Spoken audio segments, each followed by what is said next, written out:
So hopefully I have a fairly short and simple message to convey. I come from the Information School at the University of Toronto. And we have a master's program, Master of Information, and PhD program. And we have an affiliated undergraduate program that we're just getting started.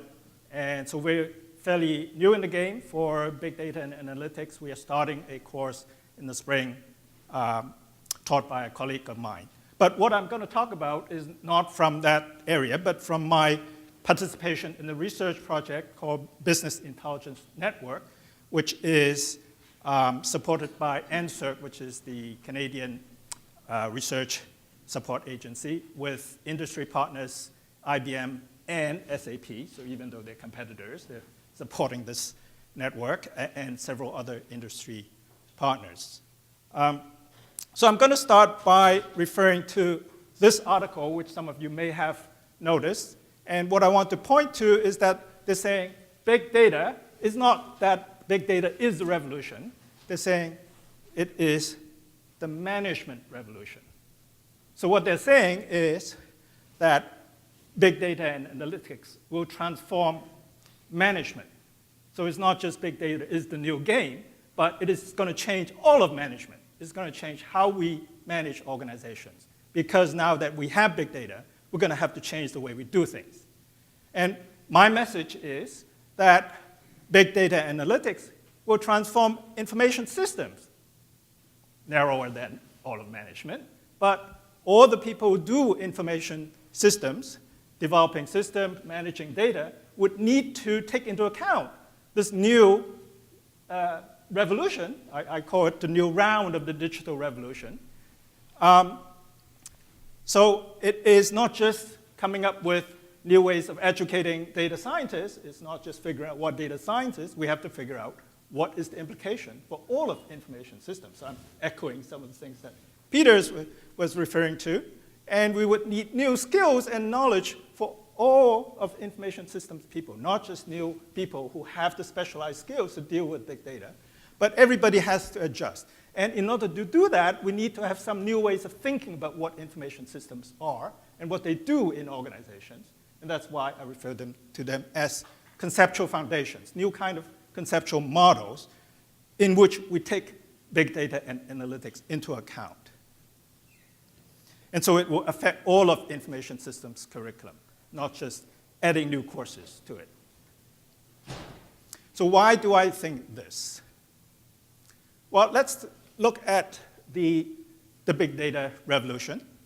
So it used to be that it took a long time to collect data, as we heard yesterday, high school projects with sampling from the river, and we've got only a small number of data. It takes a long time, and then we spend a lot of time in data collection. But now we're doing this at machine scale because we have sensors, we have big data. So now we've moved from human scale data collection to machine scale data collection. Orders of magnitude improvements, right? So we've gone down from months or weeks to seconds. So it's vast improvement over scale. And that also pushes the decision time or enables your decision time down to minutes and hours or days, but still human scale. But let's look at the rest of information systems, which is what we've been doing for a long time, is to build systems, manage data. And this was the previous rounds of the digital revolution, where we were able to get the execution technology, the kind of IT systems that do things for you, like your transaction processing, your business process management systems, your ERPs. They happen at machine scale, seconds to do the transaction. That's where we get most of our power from. So what's happening is that the left-hand side, the sensing and the interpreting side, is catching up with the execution side. The execution side was where we have been deriving our power of IT from for a long time. But the left-hand side, the sensing and the interpreting, was the part that was very slow. So when we need to adapt to changes in the environment, we had to wait to see what has changed, to analyze what is happening. And then we would develop systems. Once we have to develop the systems, we can do things very fast. It can be done in milliseconds for execution. Right? But of course, we have to acknowledge that in order to do system development, it tends to be quite slow, because that requires human-intensive activities, knowledge-intensive activities. System developers need to do requirements, analyze the design, so even with agile methods, it is still human scale. But given that now the left-hand side is catching up and moving to machine scale, there's going to be pressure for the two sides to connect with each other. So right now, the connection from the left-hand side, once you have obtained your insights from your big data and the business intelligence, how is it going to affect the actions? What are the actions that result from them? And many of them will require changes to information systems. You're going to have to reconfigure your business processes in order to take advantage to realize the benefits that are coming from your insights. But that's happening very slowly because of your system development bottlenecks. So at the bottom, the points are that there is inevitable pressure once the left-hand side is now at machine scale because of big data, and that is to have the right-hand side match the scale that is coming from the left-hand side. Okay. And both sides are being pushed towards machine scale, and both in terms of time as well as volume. So how is that happening? On the right-hand side, is it possible for information systems, IT systems, to catch up with the pressure from big data?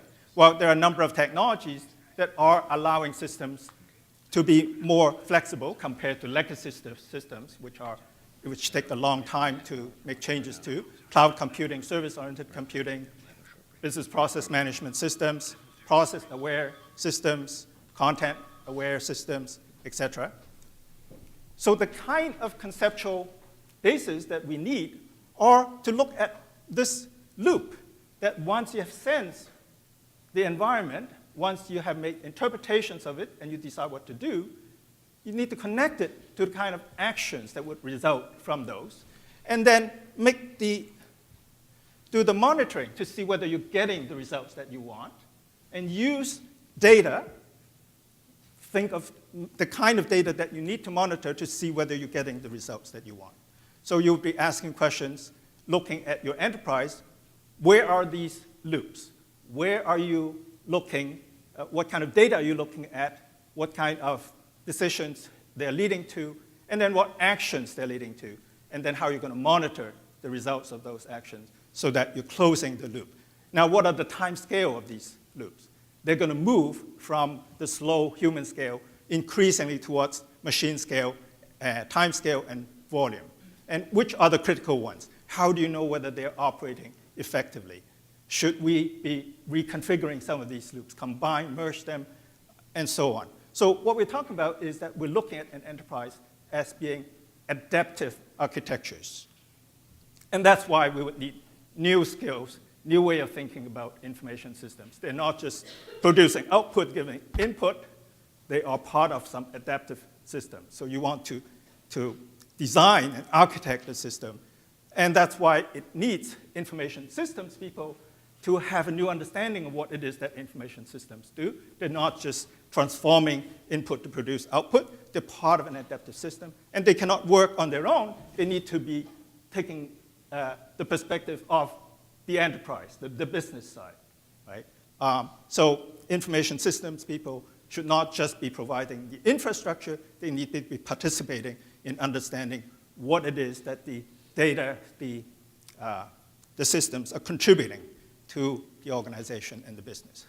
So just to put up some examples of types of organizations, so a telecom organization, you would ask, where are the loops and how is data being used to improve performance and to innovate? So very often you see these kind of pictures. You probably recognize this one if you work with IBM, component business model.